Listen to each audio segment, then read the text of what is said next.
यदि आप एक भारतीय रसोई पेंट्री की जांच करते हैं तो आपको मसाले पकड़ने की लगभग गारंटी है। और अगर आप किसी से उनकी पसंदीदा त्वरित मिठाई के बारे में पूछते हैं तो वे संभवतः पल्स कैंडी के अंदर चटपटा पाउडर के अचानक फटने का उल्लेख करेंगे। ये रोजमर्रा के भारतीय जीवन के स्टेपल हैं। लेकिन यहाँ एक अजीब डिस्कनेक्ट है। इन परिवार के अनुकूल वस्तुओं का उत्पादन करने वाली ठीक वही कंपनी वास्तव में पूरी तरह से अलग चीज के लिए प्रसिद्ध है। रजनीगंधा पान मसाला और बाबा चबाते हुए तंबाकू, यह एक बड़े पैमाने पर ऑपरेशन है। इन सभी नामों के पीछे निर्माता डीएस ग्रुप चुपचाप 10,000 करोड़ रुपए का सालाना राजस्व उत्पन्न करता है।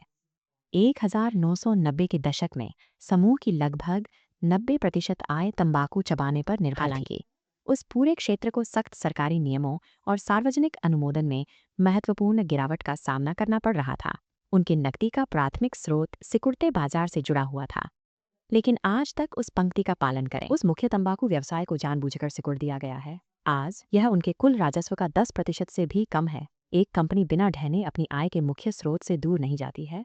तो 1929 से एक छोटी सी सड़क के कोने की दुकान कैसे हुई?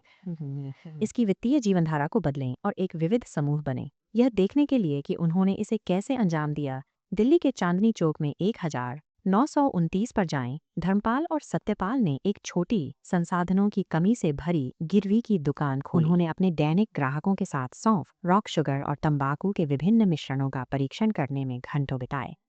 फिर द्वितीय विश्व युद्ध हुआ, अर्थव्यवस्था ठप हो गई, बाजार से कच्चा माल गायब हो गया और शहर भर में छोटी दुकानें बंद होने लगीं। अपने शेल्फ को स्टॉक रखने के लिए पिता और पुत्र ने वितरकों पर भरोसा करना बंद कर दिया। वे बिचौलियों को पूरी तरह से दरकिनार करते हुए अपनी सामग्री प्राप्त करने के लिए सीधे किसानों के पास गए। जैसे जैसे उनकी प्रत्यक्ष स्रोत सामग्री अधिक ग्राहकों को लाए, वे एक छत से टकराए। मसालों को हाथ से मिलाने का मतलब था कि हर दिन स्वाद बदल जाता है। उत्पादन को बढ़ाने के लिए उत्पादन को मानकीकृत करना आवश्यक है। 1946 में उन्होंने ज़फ़रोनी पॉटी को 120 असंगठित खुली हवा में तालाब को स्वच्छ ब्रांडेड पैकेजिंग में लॉन्च किया। आपूर्ति श्रृंखला और स्वाद प्रोफाइल पर इस कठोर नियंत्रण ने भुगतान किया। 1958 तक निरंतरता के प्रति प्रतिबद्धता ने अपनी पहली राष्ट्रीय हिट बाबा चबाने वाले तंबाकू का उत्पादन किया। लेकिन उपभोक्ता की आदतें बदल रही थीं। 1970 और 80 के दशक में भारत की कार्यालय संस्कृति का विस्तार हो रहा था। पारंपरिक तालाब अपने पान के पत्तों और गंदी तैयारी के साथ घड़ी पर युवा पेशेवरों के लिए अत्यधिक असुविधाजनक होता जा रहा था। उन्होंने एक सूखे आधुनिक विकल्प के लिए एक अंतर को पहचाना। 1983 में उन्होंने रजनीगंधा शुरू किया। इसे सस्ते सड़क की आदतों से अलग करने के लिए उन्होंने उच्च स्तरीय ग्लैमर केंद्रित विज्ञापन, स्पोर्ट्स कार चलाने वाले और शानदार जीवन शैली जीने वाले लोगों की विशेषता वाले अभियानों में निवेश किया। उन्होंने एक असंगठित स्थानीय आदत अपनाई, इसे साफ किया और इसे एक प्रीमियम जीवन शैली विकल्प के रूप में पैक किया। उपभोक्ता व्यवहार में बदलाव का अनुमान लगाने से उनके राजस्व में विस्फोट हुआ। 1990 के दशक के मध्य तक वातावरण शत्रुतापूर्ण हो गया। चिकित्सा अनुसंधान, आक्रामक एनजीओ अभियान और नई सार्वजनिक स्वास्थ्य चेतावनियां अचानक चबाने वाले तंबाकू को गंभीर राज्य और संघीय नियमों के क्रॉसहेयर में डाल देती हैं। डीएस ग्रुप के लिए गणित स्पष्ट था। उनकी कुल आय का 90% तक सीधे उन उत्पादों से आया था जिन्हें सरकार सक्रिय रूप से प्रतिबंधित करने की कोशिश कर रही थी।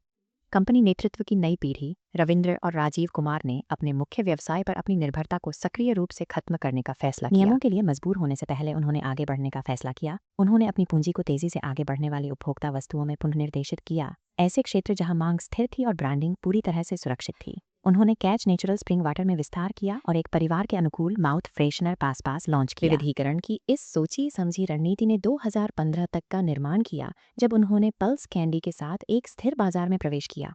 विज्ञापन पर ₹1 खर्च किए बिना पल्स ने केवल 8 महीनों में बिक्री में 100 करोड़ रुपये का आंकड़ा पार कर लिया। ₹1 की कैंडी से उन नंबरों को उत्पन्न करने से साबित हो गया कि संक्रमण पूरा हो गया था। उन्होंने अपने विरासत व्यवसाय को बदलने के लिए एक पूरी तरह से नया वाणिज्यिक इंजन सफलतापूर्वक बनाया था। उनके आधुनिक 10,000 करोड़ के राजस्व के इस टूटने को देखिए। खाद्य और पेय पदार्थ अब 42% हैं, माउथ फ्रेशनर 38% लाते हैं। मूल तंबाकू उत्पादों को पाई के एक छोटे से अंश में धकेल दिया गया है। उन संख्याओं को बनाए रखने के लिए उन्होंने एक अदृश्य अत्यधिक कुशल वितरण नेटवर्क बनाया। आज उनके उत्पाद देश भर में 1.5 मिलियन से अधिक खुदरा दुकानों के माध्यम से आगे बढ़ते हैं। निरंतर उपलब्धता सुनिश्चित करना। उन्होंने इस बदलाव को बड़े पैमाने पर पीआर पुश या स्पॉटलाइट की इच्छा के बिना अंजाम दिया। वे सार्वजनिक प्रशंसा के बजाय आपूर्ति श्रृंखला पर ध्यान केंद्रित करके एक विविध बिजली घर के रूप में विकसित हुए। कंपनी यह पहचानकर बच गई कि उनकी मूल उत्पाद लाइन भविष्य में कब फिट नहीं होगी। उन्होंने एक एफएमसीजी नेता के रूप में एक भूमिका के लिए अपनी ऐतिहासिक विरासत का व्यापार किया, यह साबित करते हुए कि दीर्घायु दुनिया के साथ चलने से आती है, न कि उससे लड़ने से।